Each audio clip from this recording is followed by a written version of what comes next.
प्यारे बच्चों, आज मैं आप लोगों को मॉडल क्वेश्चन 2021 का सेट 2 का हिस्ट्री का सॉल्यूशन देने जा रहा हूँ। मैंने आप लोगों को group A, group B, group C और ग्रुप डी का सॉल्यूशन दे दिया था।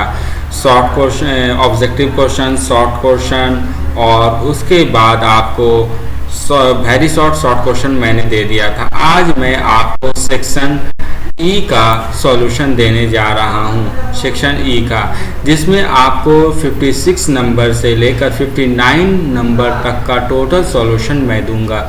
इस वीडियो में जुड़े रहें और आपका सारा आंसर मैं समझाऊंगा। चलिए शुरू करते हैं। पहला 56 नंबर क्वेश्चन है, मोहनजोदड़ो के नगर निर्माण योजना की प्रमुख विशेषताओं का वर्णन करें। चलिए हम आंसर आपको बताते हैं। मोहनजोदड़ो की इमारतें भले ही खंडर में बदल चुकी, परंतु शहर की सड़कों और गलियों के विस्तार को स्पष्ट करने के लिए ये खंडर काफ़ी है। यहाँ की सड़कें ग्रिड योजना की तरह मतलब आड़ी सीधी थी। देखो, ये शहरीकरण का योजना जो तो बहुत खूबसूरत था। वहाँ की एकदम लंबी लंबी चौड़ी चौड़ी सड़कें थी। पूरब की बस्तियाँ रईसों की बस्ती है, क्योंकि यहाँ बड़े बड़े चौड़ी चौड़ी सड़कें थी, बहुत सारे कुएँ थी। यहाँ पर बताया जा रहा है कि पूरब की जो बस्तियाँ थी तो रईसों की बस्ती, तो अमीरों की बस्ती थी और चौड़ी सड़कें थी और कुएँ बहुत सारे थे।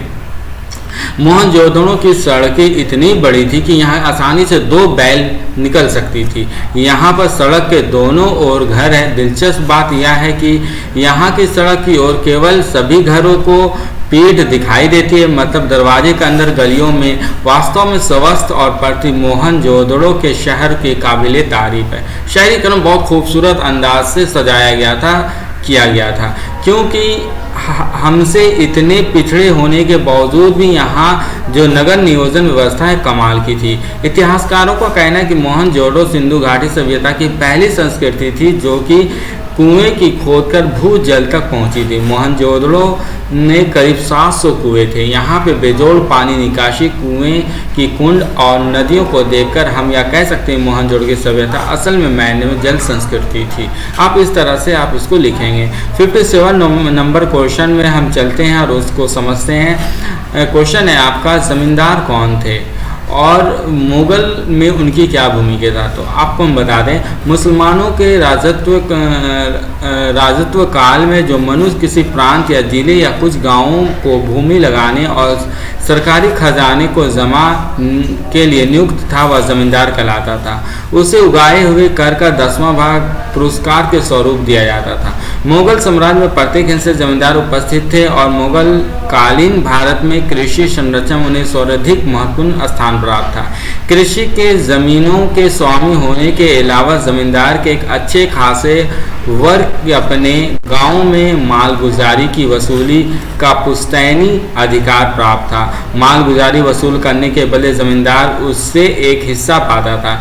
जमींदार अपनी जमींदारी में आने वाले ज़मीनों का स्वामी नहीं होता था। ज़मीन पर वह वास्तव में खेती करने वाले को का किसान जब तक मालगुजारी देते थे वह बेदखल नहीं किए जा सकते। इस तरह जमींदार किसानों और अपने वंशज में अधिकार थे। जमींदार के ऊपर राजा होते थे, वे जो छोटे छोटे भूखंडों का स्वामी होते थे तथा उन्हें कम या अधिक आंतरिक स्वायत्तता प्राप्त होती थी। जमींदार और राजाओं के वित्तीय लाभों को आपस में बांट सकते थे और इलाके कानून अनुसार जमींदार विशेष अधिकारों को ग्रहण कर सकते थे। जमींदारों को ऐतिहासिक विरासत के रूप में अधिकार प्राप्त था, जिनका उपयोग उनके पूर्वज वंशज किसी खास गांव के निवासियों से पहले करते थे। इस तरह आप लिख सकते थे। इसको चाहें तो आप थोड़ा उसमें शॉर्ट भी कर सकते हैं, मैं लॉन्ग बता दिया हूँ। अगले अथवा वाले सवाल है, दक्कन विद्रोह 1875 के कारणों का व्याख्या कीजिए। 1875 के मई और जून महाराष्ट्र में पुणे और सतारा जिलों में किसानों के कृषि संकट को बढ़ाने के खिलाफ विद्रोह किया। विद्रोह का एकमात्र उद्देश्य साहूकारों के कब्जे और बंधो फरमानों पर अन्य दस्तावेज को प्राप्त करना और उन्हें नष्ट करना। दक्कन के किसानों ने अपने विद्रोह को मुख्य रूप से मारवाड़ी और गुजरात के साहूकारों को ज़्यादातर केंद्रित किया। दक्कन दंगा कई प्रतिकूल परिस्थितियों का सामना था। अत्यधिक सरकारी बुराई, अमेरिका गृह युद्ध के अंत में अंतर्राष्ट्रीय कपास की कीमतों में गिरावट आदि दक्कन के किसानों का आर्थिक स्थिति बेहद दयनीय बना दिया गया। वे भारी कर्ज में डूबे हुए थे। लालची साहूकारों में जोड़ तोड़ की कला में माहिर थे। किसानों का अन्यायपूर्ण कर और पैसा वसूलते थे। अनपढ़ किसानों को अनजाने से बांड का हस्ताक्षर करते थे, क्योंकि उन्हें समुचित ज्ञान नहीं था कि बांड क्या है। दीवानी अदालतों ने अंकुश रूप से साहूकार का पक्ष में फैसले दिए। विद्रोह 1874 के सिरूप ताल्लुक के करडी गांव में उत्पन्न हुई थी, जब एक मारवाड़ी साहूकार के कालूराम ने बाबा को साहेब देशमुख को कर्ज में डूबने वाले खिलाफ 150 रुपये को बेदखली समान फरमान सुनाया। साहूकार ने अपने घर को गिराने के प्रति दमनकारी रवैये ने ग्रामीण गुस्से को भड़का दिया। जून 1875 तक पूना जिला जल रहा था। किसानों को साहूकार घर दुकानों पर हमला किया और उन्हें जला दिया। मुख्य लक्ष्य दसवें कर्मों और उन साहूकारों के खिलाफ किए गए कारनामों का बंधन था। किसान विद्रोह अहमदनगर जिले के अधिकांश ताल्लुक में फैल गया। भारत सरकार ने विद्रोह समाप्त करने के लिए सेना द्वारा सहायता प्राप्त पुलिस कार्रवाई में लगा दिया। जून 1875 में लगभग 1000 किसानों को गिरफ्तार कर लिया गया और विद्रोह को पूरी तरह से दबा दिया। दक्कन विद्रोह को एक खंडित क्रांति था। अंत ने भारत सरकार विद्रोह के कारणों को जांच करने का दक्कन दंगा आयोग नियुक्त की। 1879 में कृषक राहत अधिनियम दक्कन के किसानों को बेहतरीन के लिए कई उपाय किए। अधिनियम ने किसानों की भूमि के अलगाव प्रतिबंध लगा दिया और नागरिक प्रक्रिया संहिता कुछ प्रतिबंध दिए गए। परिणाम स्वरूप किसान को कर्ज नहीं चुका पाने का नागरिकों को कर्जदार में गिरफ्तार नहीं किया जा सका। दक्कन विद्रोह पर बहुत ध्यान दिया गया। दक्कन विद्रोह से पता चलता है कि ब्रिटिश सरकार दमनकारी स्वभाव ने भी ग्रामीण समाज में बदलाव के लिए प्रेरित किया। इस विद्रोह में किसानों का माध्यम भारत के साहूकार और ब्रिटिश सरकार के खिलाफ एकजुट होकर विरोध बढ़ने के लिए एकजुट हो गए। ये थी आंसर। नेक्स्ट क्वेश्चन में है 58 नंबर। भारतीय संविधान निर्माण के किन्हीं 4 महत्वपूर्ण मुद्दे को व्याख्या करें। तो आप लिख सकते हैं संप्रभुता शब्द का अर्थ है सर्वोच्च या स्वतंत्र होना। भारत किसी विदेशी और आंतरिक शक्ति को नियंत्रण पूर्ण मुक्त है। संप्रभुता संपन्न राष्ट्र है या सीधे लोगों को चुने गए एक मुक्त सरकार द्वारा शासित है। यह सरकार कानून बनाकर लोगों पर शासन करती है। अगला लिखेंगे पंथ निरपेक्ष शब्द का 1976 में हुए 42वें संशोधन अधिनियम का प्रस्ताव में जोड़ा गया। यह सभी पंथों की समानता का पंथिक सहिष्णुता सुनिश्चित करता है। भारत में कई आधिकारिक पंथ नहीं है, या ना तो किसी पंथ को बढ़ावा देती है, ना किसी से भेदभाव करता है। यह सभी पंथों को सम्मान करता है, वह समान व्यवहार करता है। हर व्यक्ति अपने पसंद से किसी भी पंथ को उपासना, पालन और प्रचार का अधिकार है। सभी नागरिकों को चाहे पांथिक मान्यता है, कुछ भी कानून की दृष्टि से बराबर होते हैं। सरकारी या सरकारी अनुदान प्राप्त स्कूल में कोई पंथिक अनुदेश लागू नहीं होता है। भारत एक स्वतंत्र देश है। किसी भी जगत का मत देने का स्वतंत्र। संसद में अनुसूचित सामाजिक समूह को, अनुसूचित जनजातियों को विशिष्ट सीटें आरक्षित की गई है। स्थानीय निकाय चुनाव में महिला उम्मीदवारों के लिए निश्चित अनुपात सीटें आरक्षित की जाती है।